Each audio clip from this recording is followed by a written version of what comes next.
ఇప్పుడు శశి థరూర్ లాంటి లీడర్స్, తాజాగా దిగ్విజయ్ సింగ్, కిందన కూర్చున్నటువంటి వ్యక్తి కూడా ప్రధానమంత్రి అయ్యారు. గులాం నబీ ఆజాద్ తన పుస్తకంలో రాశాడు, రేవంత్ రెడ్డి తప్పు కాదు అది, Revanth Reddy strategically did right.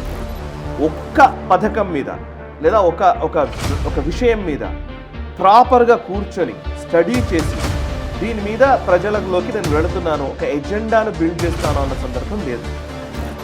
యుద్ధ విమానాలు అని మాట్లాడాం, వాటిలో ఏదో స్కామ్ జరుగుతుంది, చౌకీదార్ చోరీగా ఇవన్నీ మాట్లాడాం. నిజంగా రఫేల్ యుద్ధ విమానాలకు సంబంధించి స్కామ్ని నిరూపించగలిగావా? భారత్ చాలా అద్భుతమైన చరిత్ర ఉంది, అద్భుతమైన కల్చర్ ఉంది. ఈ కల్చర్కి ఒక బీజేపీ ఠేకేదారు కాదు, మేమందరం దానికి వారసులం మేము అని అంటాడు literally. Rahul Gandhi prime minister కావాలనుకునేటువంటి వ్యక్తి ట్రంప్ చెప్పిన డేట్ ఎకానమీని ఈయన అంగీకరిస్తూ ఉంటే ఇంత అన్యాయం ఇది.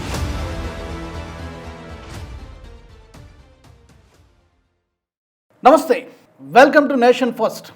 గ్రాండ్ ఓల్డ్ పార్టీ అని చెప్పుకుంటున్నటువంటి కాంగ్రెస్ పార్టీ త్వరలో చీలబోతోందా అంటే తాజాగా జరిగినటువంటి కొన్ని పరిణామాలను చూస్తే నిజమేనేమో అనిపిస్తోంది.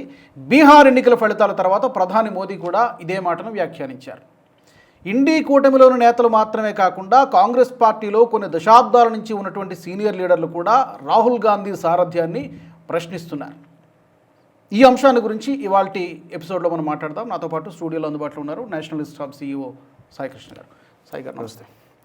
మనం ఇండీ కూటమిలో ఉన్న నేతలు ఎప్పటి నుంచో మాట్లాడుతూ ఉన్నారు. అక్కడ ఎన్సీ కానీ, నేషనల్ కాన్ఫరెన్స్ కానీ, మమతా బెనర్జీ కానీ చాలామంది మాట్లాడుతున్నారు. ఇప్పుడు శశి థరూర్ లాంటి లీడర్స్, తాజాగా దిగ్విజయ్ సింగ్ కూడా ఒక పోస్ట్ పెట్టారు సోషల్ మీడియాలో. మోదీ గారి పైన, RSS పైన పొగడ్తలు అభినందించేలాగా, కిందన కూర్చున్నటువంటి వ్యక్తి కూడా ప్రధానమంత్రి అయ్యారు ఈ దేశానికి అని చెప్పి మాట్లాడారు. ఈ స్వరాన్ని మనం ఎలా చూడాలి? అసలు కాంగ్రెస్ పార్టీలో ఏం జరుగుతాం? దిగ్విజయ్ సింగ్ అన్న మాట ఏంటంటే RSS అనేది డీసెంట్రలైజ్ అయి ఉంది. అంటే అక్కడ చిన్న స్థాయి నుంచి వచ్చిన వాళ్ళు కూడా ప్రధానమంత్రులు అవుతున్నారు, సీఎంలు అవుతున్నారు చాలామంది. అండ్ బట్ కాంగ్రెస్లో కూడా ఆ డీసెంట్రలైజేషన్ జరగాలనేమో అని ఆయన వ్యాఖ్యానించారు. అంటే డీసెంట్రలైజ్ జరగాలి అని అంటే అర్థం ఏంటి? సెంట్రలైజ్డ్గా ఉంది అని అర్థం. సెంట్రలైజ్డ్గా ఉంది అని అంటే అర్థం ఏంటి? కేంద్రీకృతమై ఉంది అని అర్థం. కేంద్రీకృతమైందని అంటే ఎవరి కేంద్రంగా నడుస్తోంది అనేది క్వశ్చన్. ఎవరి కేంద్రంగా నడుస్తుందంటే అందరికీ తెలిసిందే సోనియా గాంధీ అండ్ రాహుల్ గాంధీ. సోనియా గాంధీ కూడా కాదు, ఇప్పుడు రాహుల్ గాంధీ మాత్రమే ప్రధానంగా నడుస్తోంది అని. సో రాహుల్ గాంధీయే ప్రధానంగా నడుస్తుందంటే పక్కన మల్లికార్జున్ ఖర్గే ఇట్లాంటి వాళ్ళు ఉన్నారు కదా, ఆయన కదా అధ్యక్షుడు ఇవాళ అని అనవచ్చు. ఆయనే 2-3 సార్లు ఈ మధ్య కాలంలో పదే చెప్తున్నాడు. ఆయన ఏదైనా ఎవరన్నా వచ్చి ఏదైనా మాట్లాడితే చాలా సీరియస్ ఇష్యూస్ ఉంటే హైకమాండ్ డిసైడ్ చేస్తుంది అని పాపం ఆయన చెప్పేస్తున్నాడు.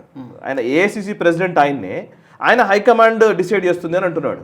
ఎవరా హైకమాండ్? మరి AICC ప్రెసిడెంట్కి మించిన హైకమాండ్ ఎవరు అంటే ఆబ్వియస్లీ అందరూ తెలుసు, సోనియా గాంధీ, రాహుల్ గాంధీ. ఓకే, సో రాహుల్ గాంధీ హోదా ఏంటి? ఆయనకి ఈ రోజు ఉన్న హోదా ఏంటి? రాహుల్ గాంధీకి ఆయన ఒక MP, leader of the opposition. Right, leader of the opposition లేకముందే ఆయన ఒక భారత్ జోడో యాత్ర నిర్వహించిన టైంలోనే ఆయన ఒక MP మాత్రమే. కానీ మొత్తం కాంగ్రెస్ ఎకో సిస్టమ్ అంతా ఆయన చుట్టూతోనే ఉంటుంది. ఆయనే లీడర్ అనేది కదా వాళ్ళు చెప్పేది. సో ఇట్ ఈస్, దాంట్లో తప్పేం లేదు, వాళ్ళ పార్టీ వాళ్ళ ఇష్టం, దాంట్లో ఏం ప్రాబ్లం లేదు. సమస్య ఏంటంటే ఇక్కడ గొడవ ఏంటంటే రాహుల్ గాంధీ వ్యవహార శైలి, దాన్ని బేస్ చేసుకొని ప్రధాని నరేంద్ర మోదీ గారు మాట్లాడిన మాటల్ని కొంత అర్థం చేసుకొని అసలు జరుగుతున్న పరిణామాలని విశ్లేషిస్తే కానీ కాంగ్రెస్ ప్రస్థానం ఎటు వెళుతోంది అనేది మనకు అర్థం కాదు. ఫస్ట్ మోదీ గారు ఏమన్నారు అంటే బీహార్ ఎన్నికల ఫలితాలు వచ్చిన తర్వాత, ఎన్నికల ఫలితాల్లో ఘన విజయం సాధించిన తర్వాత, కాంగ్రెస్ పార్టీ చాలా దారుణంగా విఫలమైన తర్వాత ఆయన ఇచ్చిన స్టేట్మెంట్ ఏంటంటే ముస్లిం లీగ్ మావోయిస్ట్ కాంగ్రెస్గా మారింది కాంగ్రెస్ పార్టీ అన్నారు. అండ్ అంతేకాదు వీళ్ళ విధానాల వల్ల కాంగ్రెస్ పార్టీలో ఒక చీలిక రాబోతోంది అతి త్వరలోనే అనేది ఆయన ఇచ్చినటువంటి స్టేట్మెంట్. ఆయన ఒక జోస్యం చెప్పాడా, లేకపోతే ఆయన నిజంగా ఆయన ఏదో మాట్లాడారా, ఒక ఫ్లోలో కాంగ్రెస్ పార్టీని విమర్శించినట్టుగా చూడాలనంటే అలా చూడడానికి వీల్లేదు. ఎందుకంటే మోదీ ఏదైనా చెప్పారంటే మోదీ గారు దానికి ఒక లెక్క ఉంటుందో, అంటే ఆ స్థాయిలో ఉన్నటువంటి వ్యక్తులు కాబట్టి వాళ్ళు మాట్లాడే మాటల్ని ఖచ్చితంగా మనం ఎంతో కొంత పరిగణలోకి తీసుకోవాలి. కాంగ్రెస్ స్ప్లిట్ అవుతుంది అని అంటే స్ప్లిట్ కాకపోతే ఆయన చెప్పిన మాటకు అర్థం ఉండదు కదా. బట్ కాంగ్రెస్లో ఏదో ఒక అలజడి వాతావరణం అయితే ఉంది అన్న విషయాలు మనకు స్పష్టంగా కనబడుతున్నాయి. కొన్ని డాట్స్, ఫర్ ఎగ్జాంపుల్ G23 పేరిట కొంతమంది నాయకులు ఇప్పటికే ఇంతకుముందే కొంతమంది బయటకు వెళ్ళారు, వాళ్ళందరూ విమర్శలు చేశారు. మీకు అప్పుడు గులాం నబీ ఆజాద్, శశి థరూర్, ఇంకా చాలామంది నాయకులు అప్పుడు ఉన్నవాళ్ళు, వీళ్ళందరూ మాణిక్యం ఠాకూర్, అందులో కొంతమంది నాయకులు ఉన్నారు, వాళ్ళందరూ కూడా బయటకు వచ్చి వాళ్ళందరూ మాట్లాడిన సందర్భాలు ఉన్నాయి. కాంగ్రెస్ నాయకులు చాలామంది బీజేపీలో చేరిన దాఖలాలు ఉన్నాయి. కొన్ని రాష్ట్రాల్లో అయితే పీసీసీ ప్రెసిడెంట్లే డైరెక్ట్గా బీజేపీలో జాయిన్ అయిపోయారు. కొంతమంది సీరియస్గా వర్క్ చేస్తున్నటువంటి నాయకులు బీజేపీలోకి వెళ్ళలేక ఏదో ప్రాంతీయ పార్టీలో చేరిన నాయకులు చాలామంది. అండ్ కాంగ్రెస్ పార్టీ నుంచి బయటకెళ్ళి కొత్తగా పార్టీలు పెట్టుకుని ముఖ్యమంత్రులైన వాళ్ళు చాలామంది లెక్కేస్తే ఇప్పుడు మనకు మమతా బెనర్జీ తృణమూల్ కాంగ్రెస్ కానివ్వండి, మమతా బెనర్జీ అట్లాగే వచ్చింది, శరద్ పవార్ అలాగే వచ్చాడు, హిమంత బిశ్వ శర్మ బీజేపీలోకి వచ్చి ముఖ్యమంత్రి అయ్యారు. ఇప్పుడు వైఎస్ జగన్మోహన్ రెడ్డి ఇక్కడే వైసీపీ మనకు కళ్ళెదుట కనబడుతోంది, సమీప గతమే, ఇది పెద్ద దూరం కూడా కాదు. సో ఇట్లా లెక్కేస్తే చాలా మంది నాయకులు బయటకెళ్ళి పార్టీలు పెట్టుకొని పార్టీలు నడుపుకున్నారు, ముఖ్యమంత్రులు అయ్యారు. వాళ్ళ ఇండీ బ్లాక్లో మళ్ళీ కీలకంగా ఉన్నారు, అది వేరే విషయం. సో కాంగ్రెస్ పార్టీ వ్యవహార శైలిని అర్థం చేసుకోవాలని ఇందాక అన్నాను నేను. 3 అంశాల ఆధారంగా కాంగ్రెస్ పార్టీ వ్యవహార శైలి ఉంటుంది. కాంగ్రెస్ పార్టీ మొట్టమొదట స్వాతంత్రోద్యమం నుంచి వచ్చామని చెబుతున్నటువంటి పార్టీ. నేషనలిస్ట్ భావజాలం నిజానికి మొదట్లో ఉండింది. కమ్యూనిస్టులకి కాంగ్రెస్కి మధ్య గొడవ ఉండేది. అంతకుముందు చూస్తే నెహ్రూ ఎరాలో మీరు అబ్జర్వ్ చేస్తే కమ్యూనిస్ట్ ఐడియాలజీకి కాంగ్రెస్ ఐడియాలజీకి మధ్య వాదోపవాదాలు నడిచేవి. కాంగ్రెస్ అంటే నేషనలిస్ట్ పార్టీగానే చూసేవాళ్ళు గతంలో. తర్వాత కాలంలో జనసంఘ ఏర్పడము, ఆ తర్వాత బీజేపీ వచ్చిన తర్వాత ఒక నేషనలిస్ట్ పార్టీగా బీజేపీ తీసుకుంది ఆ రోల్ని. కమ్యూనిస్టులు కనుమరుగైపోయారు, ఆ కమ్యూనిస్టుల రోల్ని కూడా కాంగ్రెస్ తీసుకుంది ఇందిరాగాంధీ హయాంలో అండ్ ఆ తర్వాత. సో కమ్యూనిస్టుల రోల్ని తీసుకొని కమ్యూనిస్టుల కేవలం సాహిత్య అకాడమీలని లేకపోతే ఈ యూనివర్సిటీలని దీన్ని అప్పచెప్పేశారు. పొలిటికల్ స్పెక్ట్రమ్ మొత్తం కాంగ్రెస్ తీసేసుకుంది. సో అటు ఆయన మోదీ గారు అన్నట్టుగా ముస్లిం లీగ్ మావోయిస్ట్ కాంగ్రెస్ అన్నారు ఆయన. అంటే అర్థం ఏంటి? ముస్లిం లీగ్ అని అంటే అర్థం ముస్లిం లీగ్ అర్థం చేసుకోవాలి. ముస్లిం లీగ్ జిన్నా స్థాపించినటువంటి పార్టీ. సో జిన్నా భావజాలం కలిగినటువంటి నాయకుల్ని వాళ్ళ ఆ పరంపరని కొనసాగిస్తూ వస్తున్నారు. నెంబర్ 2, మావోయిస్టు విధానాల్ని మీరు కంటిన్యూ చేస్తున్నారు. మావోయిస్ట్ల సింపథైజర్స్ని చాలా వరకు మీరు ప్రొటెక్ట్ చేస్తూ వచ్చారు ఇంతకాలము. సో ఇప్పుడు ఇంకా అది పెంచుకుంటున్నారు అనేది మోదీ గారు అన్నమాట. నిజంగానే కనబడుతుంది. అరుంధతి రాయ్ ఇట్లాంటి వాళ్ళందరినీ కూడా ఇప్పుడు ఈ మావోయిస్ట్ సింపథైజర్స్ అందరికీ కూడా ఆశ్రయం కల్పిస్తోంది ఎవరు? కాంగ్రెస్ పార్టీయే కదా చాలా వరకు. సో ముస్లిం లీగ్, ముస్లిం అప్పీజ్మెంట్లో కూరుకుపోయిన పార్టీ ఏది? ఇప్పుడు కాంగ్రెస్ పార్టీయే కదా. సో మీకు ఏకే యాంటనీ ఒక కమిటీ వేశారు 2014 ఎలక్షన్స్ అయిపోయిన తర్వాత కాంగ్రెస్ ఎక్కడ విఫలమైంది అని తెలుసుకోవడం కోసం ఏకే యాంటనీ సారథ్యంలో కమిటీని ఏర్పాటు చేశారు. ఆ కమిటీ ఇచ్చిన సిఫారసు ఏంటంటే, దేశంలోని చాలామంది ప్రజలు కాంగ్రెస్ పార్టీని హిందూ వ్యతిరేక పార్టీ అని అనుకుంటున్నారు. దీన్ని చెరిపివేయకపోతే, ఈ ముద్రను చెరిపివేయకపోతే మనం చాలా ప్రమాదాన్ని ఫేస్ చేయాల్సి ఉంటుంది అనేది ఏకే యాంటనీ కమిటీ ఇచ్చినటువంటి సిఫారసు. అఫ్కోర్స్ దాన్ని పక్కన పెట్టేశారనుకోండి, అది వేరే విషయం. తర్వాత అదంతర కాలంలో ఏకే యాంటనీ గారు లేని వాళ్ళ ఏకే యాంటనీ గారి కొడుకు బీజేపీలో జాయిన్ అయ్యారు, అది వేరే విషయం. ఇప్పుడు బీజేపీలో ఉన్నారు ఏకే యాంటనీ కొడుకు. సో ఏకే యాంటనీ అంటే మొదటి నుంచి కాంగ్రెస్లో ఉన్నాడు, కాంగ్రెస్ లాయలిస్ట్ ఆయన. ఓకే. అండ్ రాహుల్ గాంధీ ఏం చేశారు అంటే, పూర్తిగా ఈ జాతీయవాద భావనలు లేకపోతే దేశభక్తి పూరితమైనటువంటి వ్యవహారాలు ఇవన్నీ ఎంతో కొంత ఇంతకుముందు ప్రణబ్ ముఖర్జీ ఇట్లాంటి వాళ్ళు ఉన్నప్పుడు ఎంతో కొంత వాళ్ళు లెఫ్ట్ ఆలోచనలు కలిగి ఉన్నప్పటికీ పూర్తిగా లెఫ్టిస్ట్లా మారిపోలే. వాళ్ళు నేషనలిస్ట్ భావజాలని కలిగి ఉన్నారు అంతో ఎంతో. పివి నరసింహారావు గారు కావచ్చు, లేకపోతే ప్రణబ్ ముఖర్జీ గారు కావచ్చు, ఇంకా చాలామంది నాయకులు ఇట్లాంటి వాళ్ళు చాలామంది కనబడతారు మరి కాంగ్రెస్లో. వాళ్ళు భక్తి భావనలు ఉంటాయి, హిందూ భావజాలం ఉంటుంది, ఎట్ ద సేమ్ టైం వాళ్ళు సెక్యులర్ భావనలు కలిగి ఉంటారు. కానీ ఇప్పుడు ఏమైపోయిందనంటే, పూర్తిగా ఈ ఆర్ఎస్ఎస్ ఏదైతే చేస్తుందో, బీజేపీ ఏదైతే చేస్తుందో దానికి పూర్తి భిన్నంగా మనం ఉండాలని రాహుల్ గాంధీ డిసైడ్ అయిపోయారు. బ్లంట్గా పూర్తి భిన్నంగా ఉండాలి, వాళ్ళు చేసేది ఏది మనం చేయకూడదని అనుకుంటున్నారో ఏమో నాకు తెలియదు. దానివల్ల చాలా నష్టపోతుంది కాంగ్రెస్ పార్టీ, చాలా నష్టపోతుంది. బికాస్ 80% మెజారిటీ హిందువులు. సో హిందుత్వ విషయంలో ఇది పరిస్థితి. 2, నేషనల్ సెక్యూరిటీ విషయం వస్తుంది. 3, జియో పాలిటిక్స్ విషయం వస్తుంది. నేషనల్ సెక్యూరిటీ విషయంలో ఏ లైన్ని నువ్వు తీసుకున్నావు, జాతీయ భద్రతకు సంబంధించినటువంటి లైన్లో నువ్వు ఉన్నావా లేవా అనేది చాలా కీలకం. ఇది సోనియా గాంధీ అండ్ రాహుల్ గాంధీ కుటుంబానికి ఇది మొదటి నుంచి ఉన్న ప్రాబ్లం. ఎల్టీటీఈ ఉగ్రవాదుల చేతిలో రాజీవ్ గాంధీ మరణించారు కదా, ఉగ్రవాదుల దాడిలోనే కదా చనిపోయింది రాజీవ్ గాంధీ. సో దాంట్లో శిక్ష అనుభవిస్తున్నటువంటి ఖైదీలకి మేము వాళ్ళని క్షమించేశాము అని రాహుల్ గాంధీ, ప్రియాంక గాంధీ స్టేట్మెంట్లు ఇచ్చారు, మీకు గుర్తుంటే గతంలో. ఎవరిని చంపారు? మీరు క్షమించడం ఏంటి అసలు నాకు అర్థం కావట్లేదు. ప్రధానమంత్రి కదా. లేదు, ఆయన ప్రధానమంత్రిని చంపేశారు, అందులో శిక్ష నడుస్తోంది, ఆ శిక్ష కోర్టు విధించిన శిక్ష, ఆ శిక్ష నడుస్తోంది. మీరు క్షమించడం ఏంటి? క్షమిస్తే ఏ రాష్ట్రపతి క్షమిస్తారు. నిజానికి రాష్ట్రపతి క్షమాభిక్ష అనే ఒక రాజ్యాంగం కల్పించినటువంటి అధికారం. వీళ్ళు ఏంటంటే వీళ్ళు మోర్ లాయల్ దాన్, అసలు మేమే అంతా అనుకునే భావనలు అనమాట. మేము క్షమించేసాం, అయిపోయింది కుటుంబం. మీ నాన్నని చంపిన వాళ్ళని మీరు క్షమిస్తారేమో, ఈ దేశ ప్రధానిని చంపిన వాళ్ళని ఈ దేశ ప్రజలు క్షమించకూడదు. సెక్యూరిటీ ఆస్పెక్ట్స్ మీద అవగాహన ఉన్న వాళ్ళు ఎవరైనా చెప్పే మాట ఇది. నీ మానవతా దృక్పథం ఉంటే నువ్వు అది వేరే పక్కన పెట్టండి. మానవతా దృక్పథాన్ని ప్రకటించాల్సిన అవసరం అంతకంటే లేదు. And UPA chairperson Sonia Gandhi ఒకనొక సందర్భంలో బాట్లా హౌస్ ఎన్కౌంటర్ జరిగితే, బాట్లా హౌస్ ఎన్కౌంటర్లో టెర్రరిస్టులను చంపితే సోనియా గాంధీ చాలా బాధపడిపోయింది, రాత్రిపూట నిద్రపోలేదు ఆమె అని చెప్పి సల్మాన్ రష్దీ చెప్పాడు ఒకరోజు సందర్భంలో. కాంగ్రెస్ సీనియర్ నాయకుడు చెప్పాడు. ఆమె నిజంగా నిద్రపోయిందో లేదో తెలియదు కానీ, బట్ ఆ ప్రకటన ఎందుకు చేశారు మీరు? టెర్రరిస్టులపై ఇట్లా సానుభూతి చూపించడం ఏంటి? టెర్రరిస్టులను చంపితే మీరు బాధపడడం ఏంటి? అంటే ఏం చెప్పాలనుకుంటున్నారు? నేషనల్ సెక్యూరిటీ విషయంలో వాట్ ఈజ్ యువర్ స్టాండ్? ఓవరాల్గా దేశానికి సంబంధించి ముఖ్యంగా ఏ కాంగ్రెస్ నాయకుడు ఇట్లా చెప్పడు. కాంగ్రెస్ నాయకులందరికీ దీన్ని ఆపాదించలేం. బట్ ఒక కుటుంబంలో ఉన్నటువంటి పరిస్థితులు ఇవి, వీళ్ళ మానసిక పరిస్థితి, మానసిక సమస్యలా ఏంటో నాకు తెలియదు కానీ, సో ఇప్పుడు ఒక సందర్భంలో ఇవన్నీ కాంగ్రెస్కు చేటు చేస్తున్నాయి. అదే దిగ్విజయ్ సింగ్ లాంటి వాళ్ళు చెప్పినా, ఇంకో శశి థరూర్ లాంటి వాళ్ళు చెప్పినా, లేకపోతే ఇంతకుముందు ప్రణబ్ ముఖర్జీ భావనలైనా, గులాం నబీ ఆజాద్ చెప్పినా, ఇదే వాళ్ళు చెప్తున్నది. మనం మాట్లాడుతున్నది కాదు, వాళ్ళు మాట్లాడుతున్నాయి. నేను చెప్తున్నాను, గులాం నబీ ఆజాద్ తన పుస్తకంలో రాశాడు, మనం ఇంట్రాస్పెక్షన్ చేసుకోవాలి, మన విధానాల్లో సమస్యలు ఉన్నాయి, కాంగ్రెస్ పార్టీ తీసుకుంటున్నటువంటి ఎజెండాల్లో సమస్యలు ఉన్నాయి, ఎజెండాల్ని సరిగ్గా మనం రూపొందించట్లేదు, ప్రజలకు సంబంధించిన ఎజెండా ఏది మనం తీసుకోవట్లేదు, అండ్ ప్రజలకు విరుద్ధమైనటువంటి ఎజెండాల్లో మనం వెళుతున్నామని గులాం నబీ ఆజాద్ తన ఆటోబయోగ్రఫీలో రాసుకున్నాడు. సో అందుకు మనం ఫెయిల్ అవుతున్నామని ఆయన చెప్పాడు. నేను చెప్పే ప్రయత్నం చాలాసార్లు చేస్తున్నాను కానీ నన్ను దూరం పెడుతున్నారు అని అన్నాడు.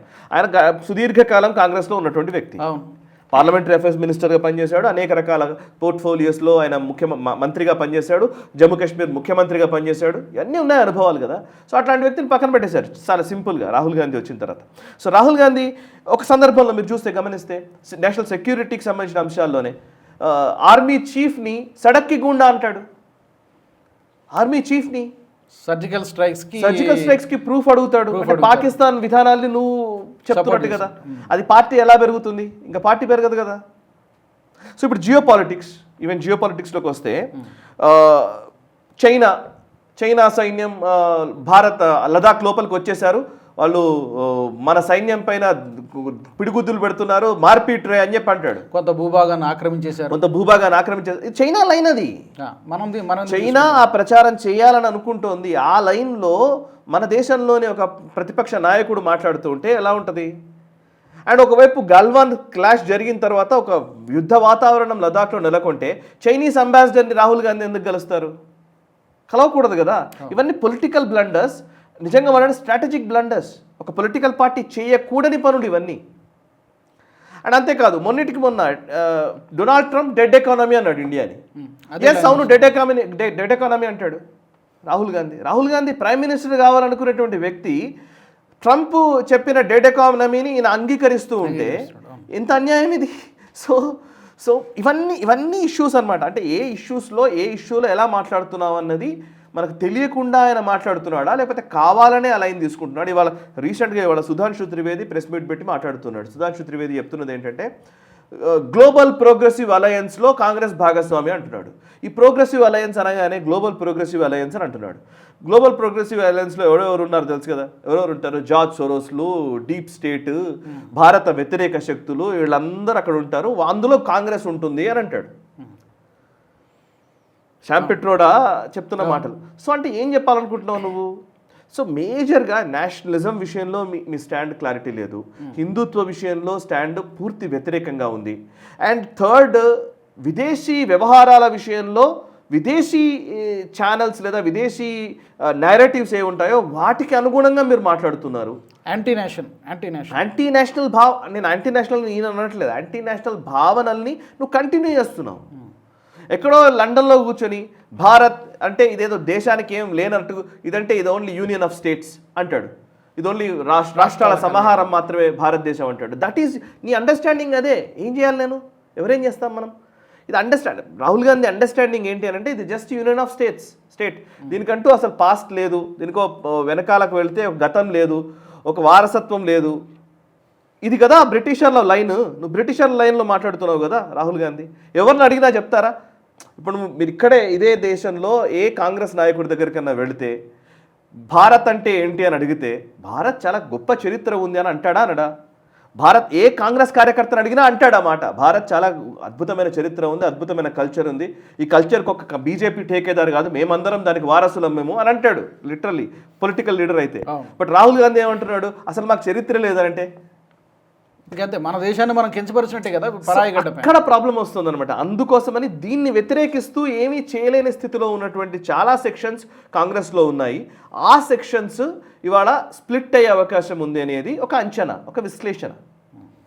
తర్వాత ఈ మధ్యకాలంలో చాలామంది ఇప్పుడు దిగ్విజయ్ సింగ్ కావచ్చు, లేకపోతే ఇంకెవరైనా కావచ్చు, ఇంటర్నల్ డెమోక్రసీ లేదు పార్టీలో అనేది ఎవరైనా క్వశ్చన్ చేస్తే, రాహుల్ గాంధీ సారథ్యాన్ని క్వశ్చన్ చేస్తే ఇమీడియట్గా మనం సస్పెండ్ చేయడం ఒకటి. ఇంటర్నల్ డెమోక్రసీ అనే మాట చాలా సమస్యాత్మకమైన మాట, చాలా పార్టీల్లో ఉండదు. అది నేను దాన్ని బేస్ చేసుకుని మనం కాంగ్రెస్ కూడా అనలైజ్ చేయలేము.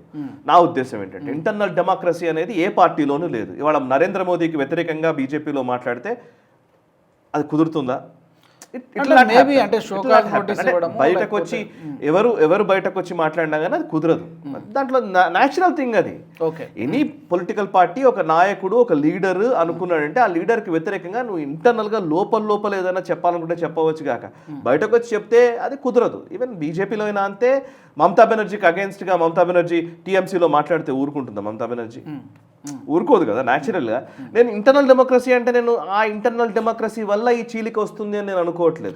కాంగ్రెస్లో మొదటి నుంచి లేదు ఇంటర్నల్ డెమోక్రసీ. అట్లా లెక్కేస్తే అంటే ఒక రకంగా ఎక్కువ డెమోక్రసీ కూడా ఉంటుంది. ఒక రకంగా వాటిల్లో ఎట్లా ఎక్కువ డెమోక్రసీ అని అంటే మీరు టికెట్ల పంపకం అని అంటే గాంధీ భవన్లో కుర్చీలు లేస్తాయి, ఎవరైనా ఎట్లయినా మాట్లాడవచ్చు అనే ఒక భావనలు కాంగ్రెస్లో ఇంకా ఎక్కువ ఉంటాయి. లిటరల్లీ అంటే ఫ్యాక్షన్స్ ఎక్కువ ఉంటాయి.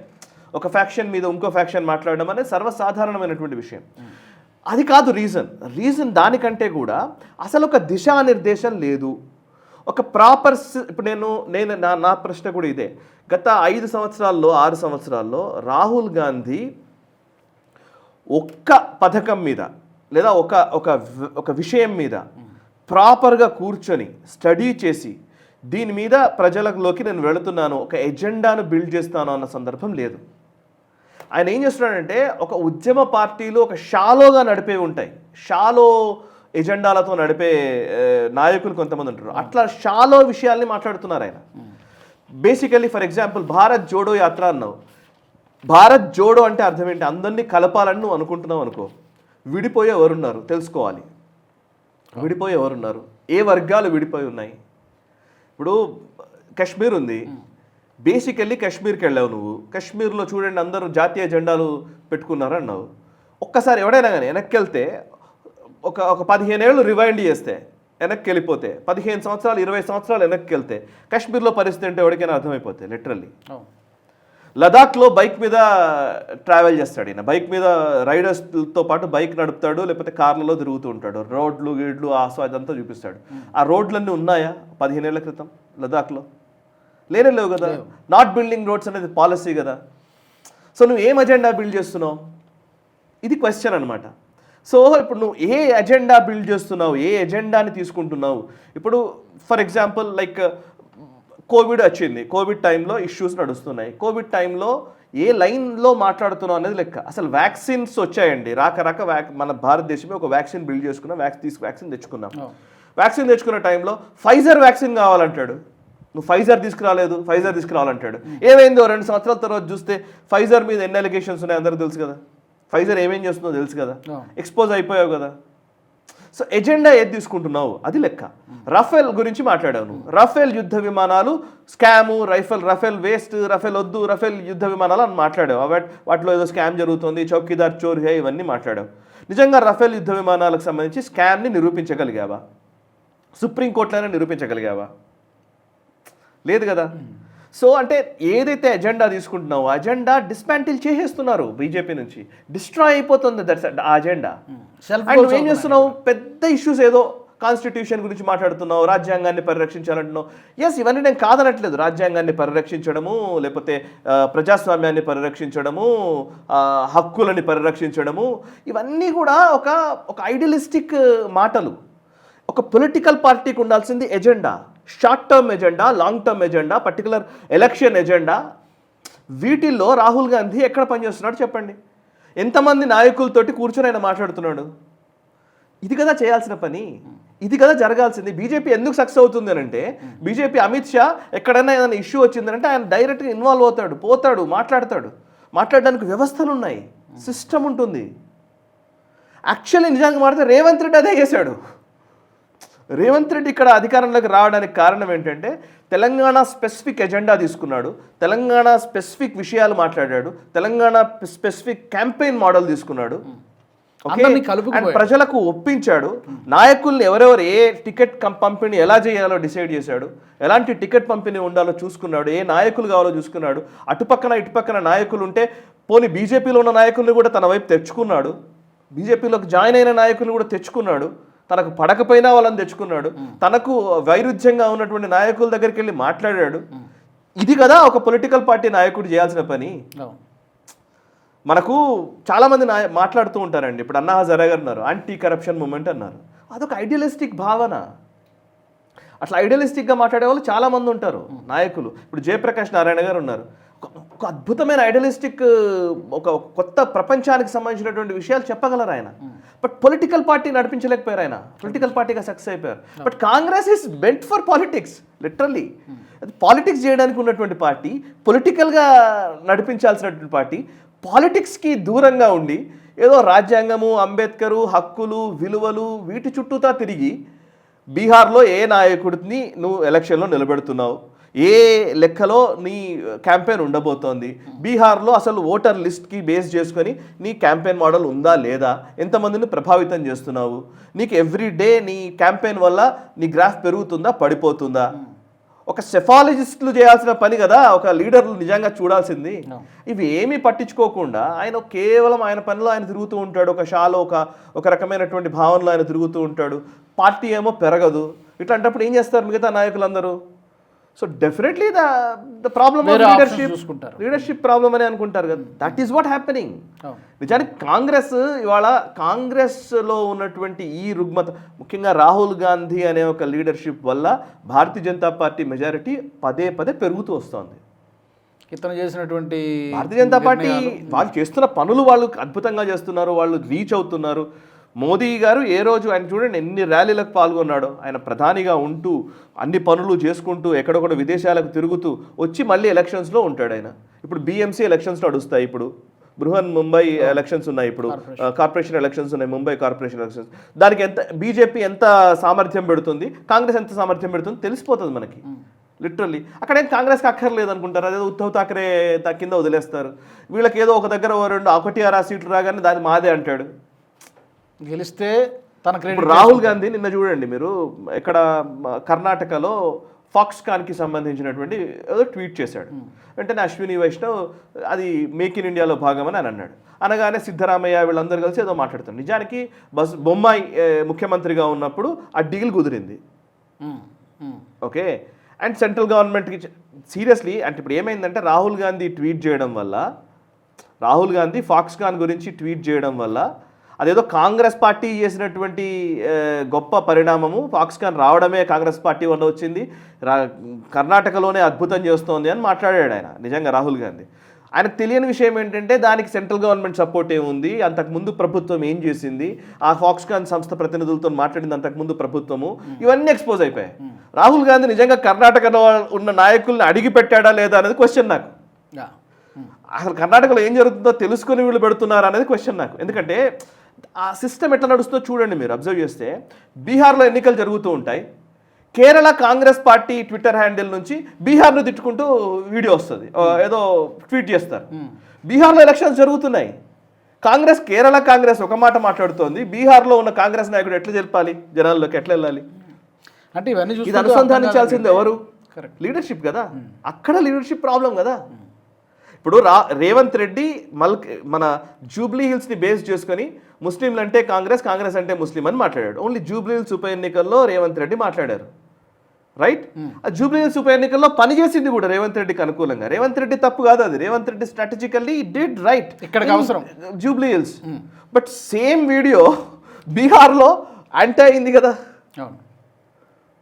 సో ఇట్లా అంటే నేను అనేది ఆ అనుసంధానించేటువంటి ఒక టీం లేక, రాహుల్ గాంధీకి నిజానికి ఉండాల్సినంత మెచ్యూరిటీ లేకపోవడం వలనో, ఆయనకు అసలు రిలక్టెంట్గా ఉండడం వలనో కానీ కాంగ్రెస్ ఈ పరిస్థితిలో ఉంది.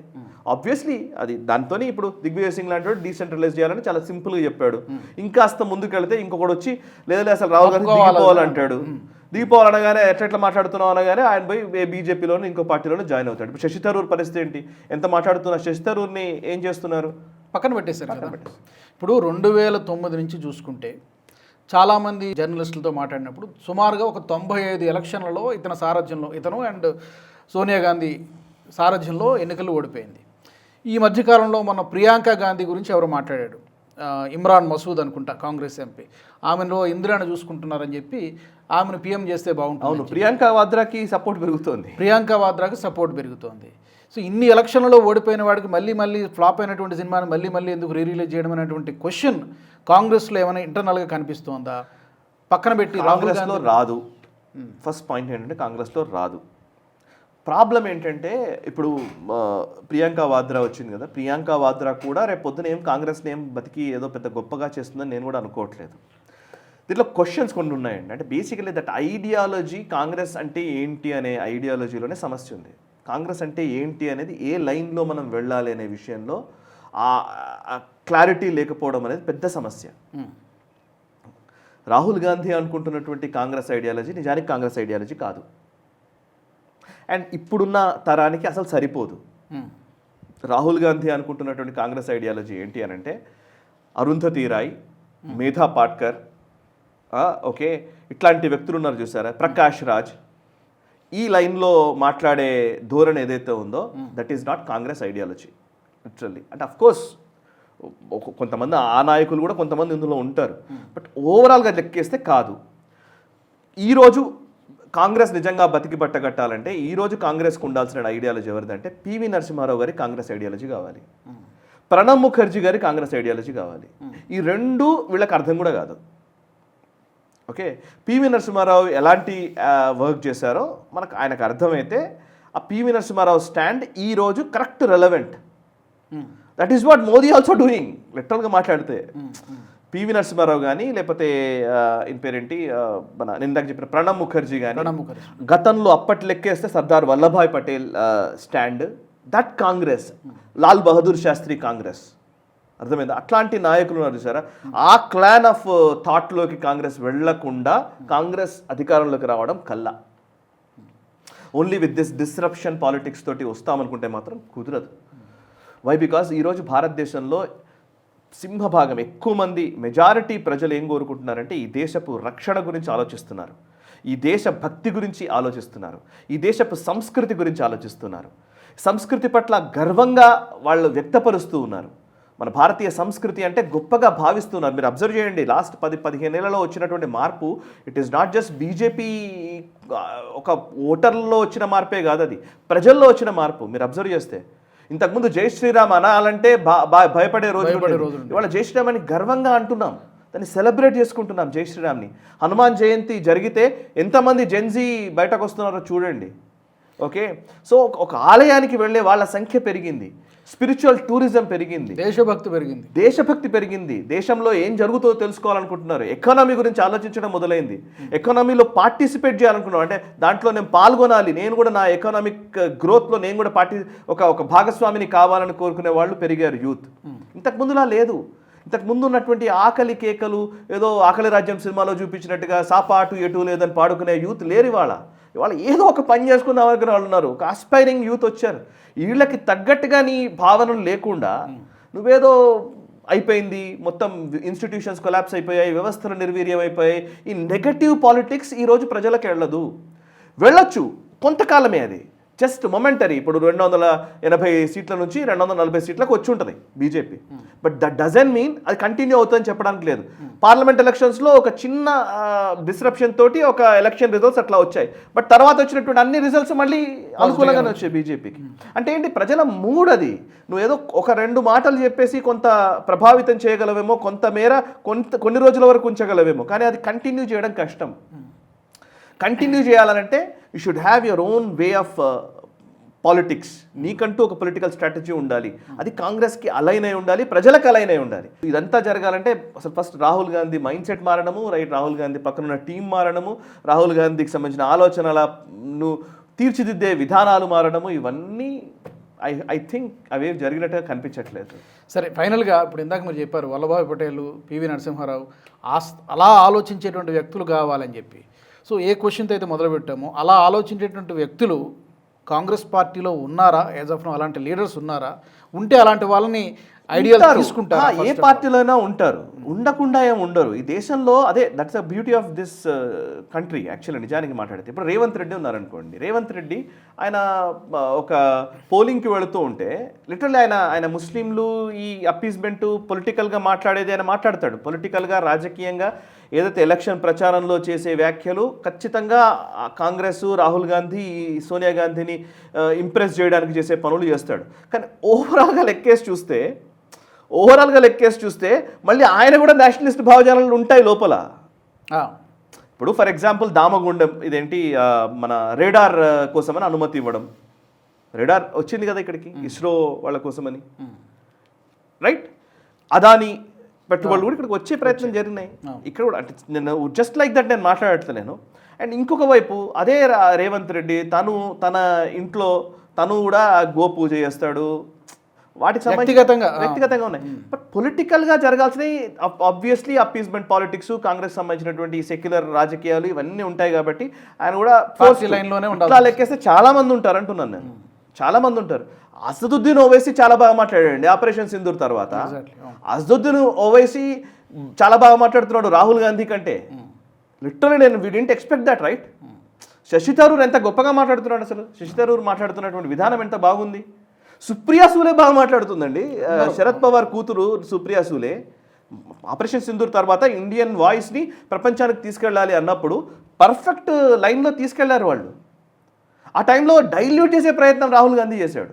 ఇక్కడ ప్రజలు గమనిస్తారు. ఇక్కడ అరే ఏంటి ఏం జరుగుతోంది ఇక్కడ అని అనిపిస్తుంది కదా న్యాచురల్గానే. అది ప్రాబ్లం. ఆయన అది అక్కడ మార్చుకోకుండా ఎవడేం చేయలేడు. సో బౌన్స్ బ్యాక్ అవుతుందా, ముక్కలు అవుతుందా అనే దానికి మీ సమీప భవిష్యత్తులో ఏం జరగబోతుంది, రాబోయే 2-3 సంవత్సరాల్లో ఏమైనా జరుగుతుందా, జరిగే అవకాశం ఉందా అనేది అని చెప్తాను. కాంగ్రెస్లో ఖచ్చితంగా అంటే స్ప్లిట్ అనే మాటనే నేను ఇంతకు ముందులాగా నేను చూడను. అంటే ఒక స్ప్లిట్ అయిపోయి అవ్వడం అనేది. అండ్ ప్రైవేట్ లిమిటెడ్ కంపెనీ కదా బేసిక్గా. అక్కడ ఇప్పుడు దాంట్లో నుంచి బయటకు వచ్చి ఓ పార్టీ పెట్టుకుని పార్టీని నడిపించుకునే స్థాయిలో ఎవరు లేరు. గులాం నబీ ఆజాద్ ఆ ప్రయత్నం చేశాడు కొంత జమ్మూ కాశ్మీర్లో, కానీ పార్టీ అయింది అవ్వలేదు. అది పెద్దగా పెద్ద సక్సెస్ కాలేదు. సో అంటే ఈ రోజున్న పరిస్థితుల్లో సంకీర్ణ ప్రభుత్వాలకి కొంచెం నెగటివ్గానే ఉంది. ఇదివరకు సంకీర్ణ ప్రభుత్వాలకు మంచి ఆదరణ ఉండేది. 1990s, 90s, 2000 మొదట్లో అప్పుడు యూపీఏ కానీ ఎన్డీఏ కానీ ఈ ఖచ్చితంగా కూటమి ప్రభుత్వాలు అనే కాన్సెప్ట్ ఉండేది. చిన్న చిన్న పార్టీలు కూడా అవసరం అనే పరిస్థితులు ఉండేది ఈ గతంలో. ఏ ఒక్కరికి మెజారిటీ రాలేదు కాబట్టి. ఇప్పుడు బీజేపీకి పూర్తి మెజారిటీ వచ్చిన తర్వాత మీరు ఏ రాష్ట్రంలో చూసినా కూడా కూటమి ప్రభుత్వాలు ఉండట్లేదు. హంగ్ అసెంబ్లీలు కనిపించట్లేదు, చాలా తక్కువ. ఇక్కడ వేళ్ల మీద లెక్క పెట్టచ్చు. నాకు తెలిసి వేళ్ల మీద కూడా జరగలేదు ఈ మధ్యకాలంలో. హంగ్ అసెంబ్లీలు లేవు. అయితే పూర్తి మెజారిటీలు ఇచ్చేస్తున్నారు అందరికీ. ఇప్పుడు కర్ణాటకలో బీజేపీని తిరస్కరించారు, కాంగ్రెస్కు పూర్తి మెజారిటీ ఇచ్చేశారు. ఆమ్ ఆద్మీకి కూడా పూర్తి మెజారిటీ ఇచ్చేశారు. ఒక్కసారి కొంచెం అటు ఇటుగా ఇచ్చారు వాళ్ళకి ఫస్ట్. ఆ తర్వాత సారికి ఎలక్షన్స్కి వెళ్ళిపోయారు, ఆమ్ ఆద్మీకి ఫుల్ మెజారిటీ ఇచ్చాడు. మళ్ళీ ఆమ్ ఆద్మీని పూర్తిగా తిరస్కరించారు. అంటే ఒక హంగ్ అసెంబ్లీలు లేకపోతే ఒక సంకీర్ణ ప్రభుత్వాలు వచ్చే టైంలో లేదు కాబట్టి ఒక పొలిటికల్ పార్టీ పెట్టి ఆ పొలిటికల్ పార్టీని నడపాలి అనే క్వశ్చన్లు చాలా కష్టంగా ఉన్నాయి. అందుకే అట్లాంటి ప్రయోగాలు ఎవరు చేయట్లేదు కూడా. సో మహా అయితే స్ప్లిట్ అంటే ఏంటి, పెద్ద పెద్ద నాయకులు అందులో నుంచి బయటకు వచ్చి వేరే పార్టీలో చేరడం. అయితే బీజేపీలో కొంతమంది చేరుతారు, ఇంకో పార్టీలో కొంతమంది చేరుతారు. That's what happening. నిజానికి ఆమ్ ఆద్మీ పార్టీ కనుక స్ట్రాంగ్గా ఉండి ఉంటే ఈ పార్టీకి కాంగ్రెస్లో చాలామంది నాయకులు ఆమ్ ఆద్మీకి వెళ్ళిపోయారు. ఆమ్ ఆద్మీ నిజానికి కాంగ్రెస్ని రీప్లేస్ చేసే పని చేసింది ఒక టైంలో. మీరు అబ్జర్వ్ చేస్తే ఒక ఆమ్ ఆద్మీ 3వ సారి అధికారంలోకి వచ్చిన తర్వాత ఆ లిక్కర్ స్కామ్ రాకముందు చాలామంది ఆమ్ ఆద్మీ వైపు చూస్తూ వచ్చారు. ఎందుకంటే ఆమ్ ఆద్మీకి హిందీ బెల్ట్లో ఛాన్స్ ఉండింది. గుజరాత్ కానీ, అటు హర్యానా కానీ, లేకపోతే ఇటు గోవా కానీ, ఇట్లాంటి దేశాలు, ఇట్లాంటి రాష్ట్రాల్లో కొంచెం వాళ్ళకి పట్టు ఉంది. సో కాంగ్రెస్ నుంచి స్ప్లిట్ చేసి ఆమ్ ఆద్మీ పెరగడానికి అవకాశం ఉండింది. బట్ తృణమూల్ కాంగ్రెస్ కూడా అట్లాంటి అవకాశం ఉండేది, కానీ ఓన్లీ బెంగాల్కే పరిమితం అయిపోయింది కాబట్టి తర్వాత కుదరలేదు. సో నా ఉద్దేశం ఏంటంటే స్ప్లిట్ అయిపోయి కొత్త పార్టీలు వస్తాయని నేను అనుకోవట్లేదు. ఇందులో నుంచి నాయకులు అయితే పక్కకి జరిగిపోతారు, పెద్ద నాయకులు అయితే. ఇప్పుడు దిగ్విజయ్ సింగ్ లాంటి నాయకులు అయితే ఏ పార్టీలో జాయిన్ గారు ఉండదు. సో కొత్త నాయకత్వం అందులో చేరడానికి ఇష్టపడరు, ఫస్ట్ పాయింట్. సో అందులో ఉన్నటువంటి నాయకులు కూడా మన పార్టీ అధికారంలోకి రాకుండా నేను ఎక్కడ ఏం చేయాలి మరి అనే క్వశ్చన్ ఉన్నవాళ్ళు చాలా మంది పక్క పార్టీలు చూసుకుంటారు. That's what happens. ఆ కోర్స్ కరెక్షన్ జరగనంత కాలం ఇదే ఫలితాలు వస్తూనే ఉంటాయి, ప్రజలు తిప్పి కొడుతూనే ఉంటారు. చూద్దాం మరి ఏం జరుగుతుంది. ఇప్పుడు కర్ణాటకలో అధికారంలో ఉంది, తెలంగాణలో అధికారంలో ఉంది. ఈ రెండు రాష్ట్రాల్లో కాంగ్రెస్ నుంచి పెద్దగా చీలికలు ఉండవు, పవర్లో ఉన్నారు కాబట్టి. మిగతా రాష్ట్రం ఇప్పుడు ఇక్కడ ఒకవేళ అధికారాలు పోయినాయి అనుకోండి, ఆ తారుమారు అయినాయి అనుకోండి, నాయకులు ఆబ్వియస్లీ వేరే దారులు చూసుకుంటారు కదా, వాళ్ళ కెరీర్ ఇంపార్టెంట్ అవుతుంది కదా. Yes, correct. Thank you very much Sai గారు. చూద్దాం మరి అతని మైండ్ సెట్ ఏమైనా మారుతుందా, లేకపోతే ఇదే తరహా కంటిన్యూ అవుతుంది అనేది చూద్దాం. Thank you very much. మరి ఈ అంశానికి సంబంధించి మీ ఫీడ్బ్యాక్ కూడా తెలియజేయండి, మీ అభిప్రాయాన్ని. కాంగ్రెస్ పార్టీని ఎందుకు ప్రజలు పదే తిప్పికొడుతున్నారు, మరి కాంగ్రెస్ పార్టీలో త్వరలో ఏమైనా చీలిక వచ్చేటువంటి అవకాశం ఉందా? తప్పకుండా మీ అభిప్రాయాన్ని తెలియజేయండి. వచ్చే ఎపిసోడ్లో వచ్చే వారం మళ్ళీ కలుసుకుందాం. జై హింద్. ఈ వీడియో మీకు నచ్చినట్టయితే లైక్ చేయండి, 10 మందికి షేర్ చేయండి. అలాగే కామెంట్ల రూపంలో మీ అభిప్రాయాలను మాతో పంచుకోండి. Nationalist hub group of channels ను సబ్స్క్రైబ్ చేసుకుని తెలుగునాట జాతీయవాద జర్నలిజాన్ని ప్రోత్సహించండి. ఈ వీడియో కింద ఉన్న బెల్ ఐకాన్ పై క్లిక్ చేయడం మర్చిపోవద్దు.